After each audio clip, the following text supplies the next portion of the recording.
Okay, hello. We're going to be doing the separations homework one part A, and we're going to start with finding the deriving the Clausius-Clapeyron expression for vapor pressure, and we're going to start with the equality of the Gibbs free energy per mole for the vapor and liquid phase.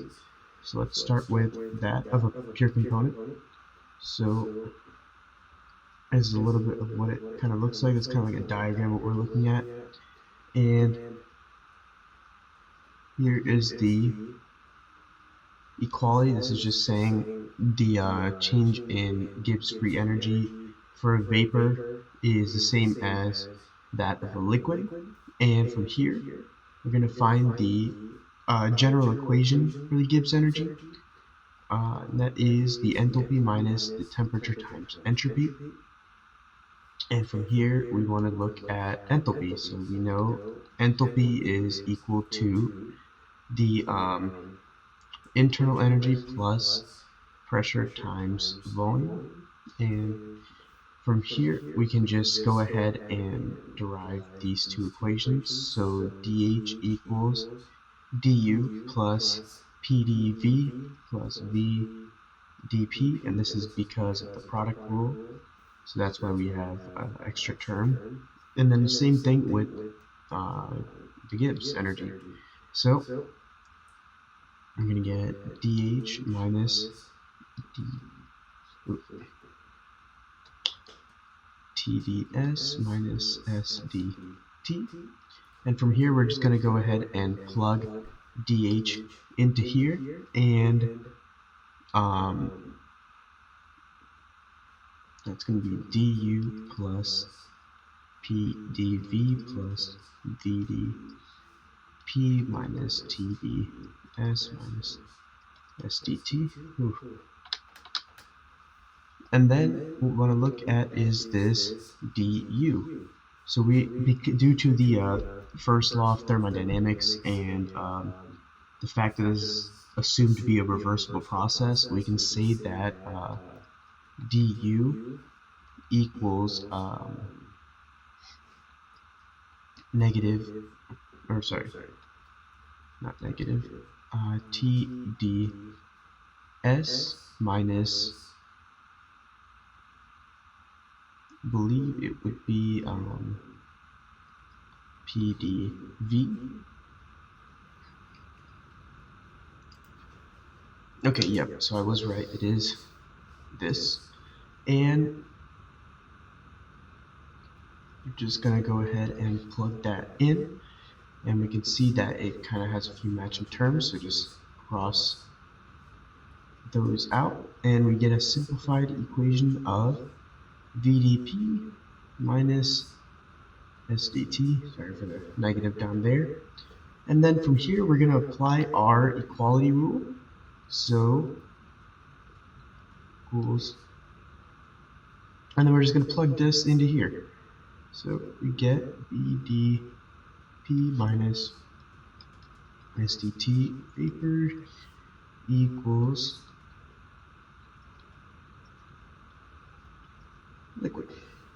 And essentially we're just going to match these terms up, so the V gets distributed, and then we'll just match up the terms. So we get equals C minus SL dt. And then from here, if we recall in thermo, we can just simplify this whole section of the equation to delta S dt, and delta S dt actually equals the change in heat of vaporization over T, or temperature, that dt, and that gets rid of our problem that we don't have a T to manipulate within this to get rid of the derivation. And we just go ahead and put this, and right here is our Clausius. Yeah, that's wrong, but whatever. Equation, and yep. But however, it's not the Clausius-Clapeyron that we're looking at, because Clapeyron had a few recommendations on interpreting this problem, and he made up a few assumptions. So these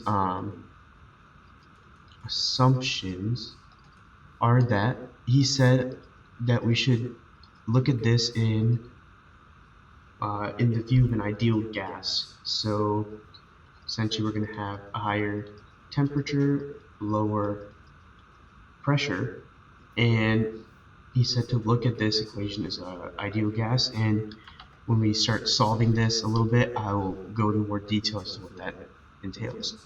And he said that due to the fact that the volume of a gas is a lot higher and a lot larger than the volume of a liquid when it evaporates, that essentially we can just call this VL 0.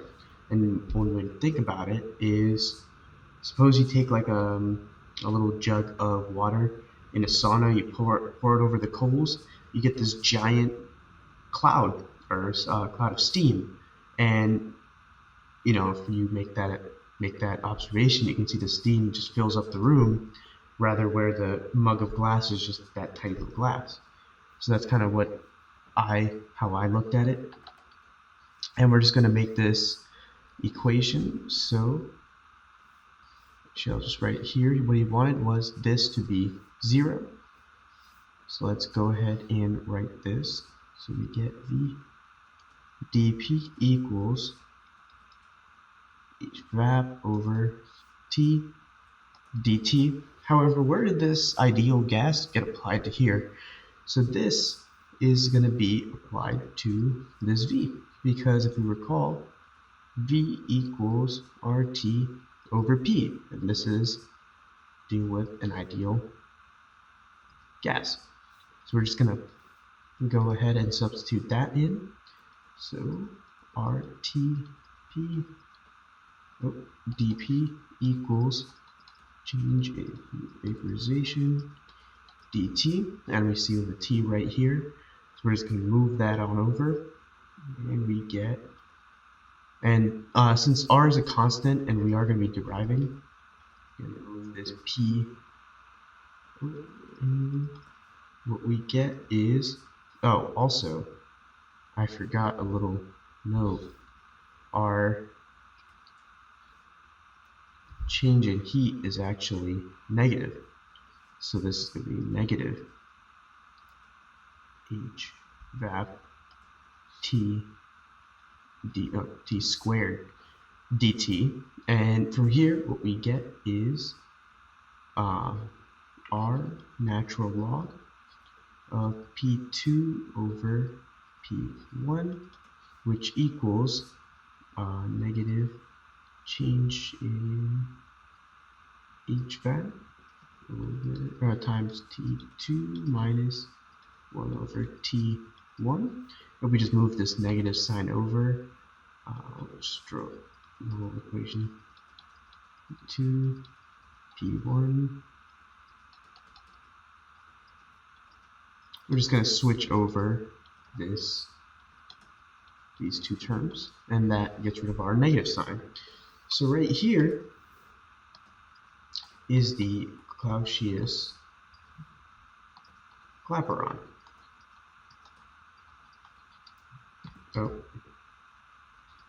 Equation.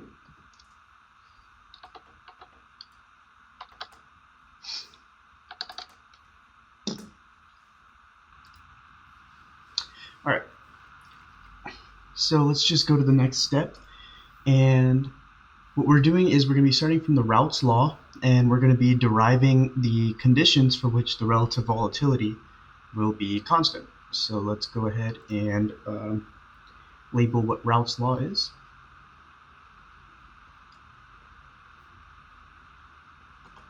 And that is xi, let me use a different color, xi times pi, which equals yi times pi at the saturation, that's the pressure. And then we're also going to write down our relative volatility, which is K1 K1 over K2, and this just translates to P1 over P2, both at their saturation point. And then what we're also going to label down is our K constant. This is essentially what our equilibrium constants are, and that's just the Yi over Xi, and this is translating to Pi over at the saturation point divided by the Pi at the pressure at point I. And since we have our Clausius-Clapeyron equation, we're just gonna state that back over here. So it's gonna be this equation right here, and I'm just gonna move the R constant over. So P2 over P1, which equals the change in HVAP over R times 1 over T1 minus 1 over T2. Got that right? Yep. And then from here, we're actually just going to go ahead and convert this to log. And this will help us with our equation later.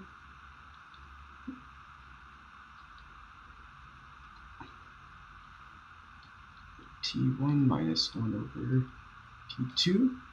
And then from here, we're just going to expand this equation to their differences within temperature, so at two different temperatures. So log PB1 over PA1, and that's just saying at temperature B, here's the vapor pressure, and temperature A, here's the vapor pressure. And then we're gonna have this as 1, and since our change in HVAP isn't a constant, and it is changing with temperature changes, we're not going to have this as HVAP only. We're going to have it at HVAP as 1 and then HVAP as 2. And then we're just going to go ahead and label this as, since we're looking at the temperatures at point A and B, we're going to have that here, and then we're going to do the same thing for B2 and PA2.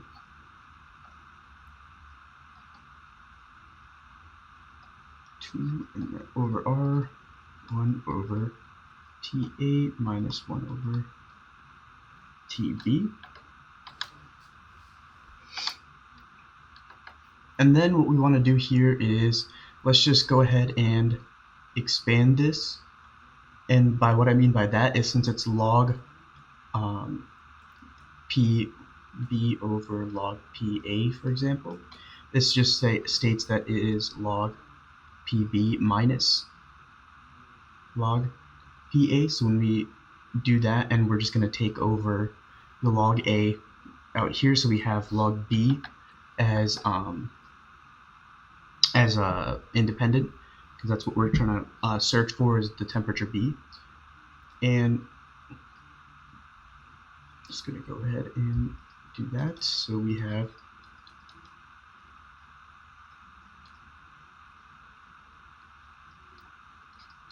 over TA minus 1 over TB plus log PA1, and then we're going to do the same for PB2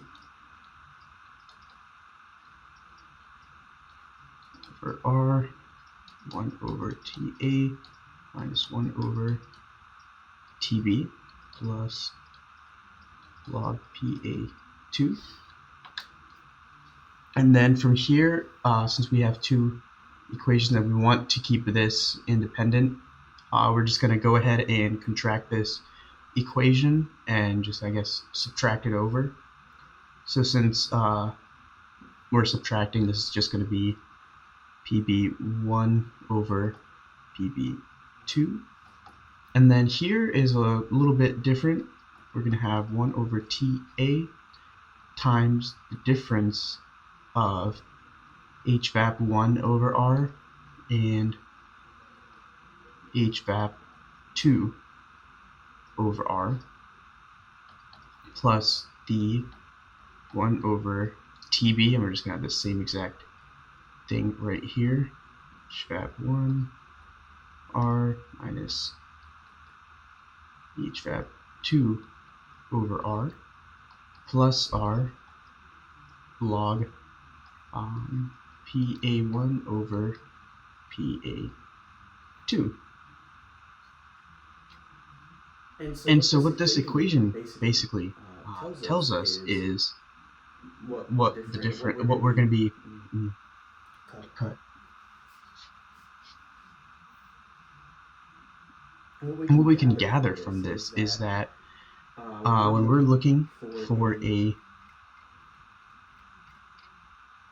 constant relative volatility, that would be saying that log PB1 over PB2 would be equal to log PA1 over PA2, and that's, our relative volatility is P1 sat over P2 sat.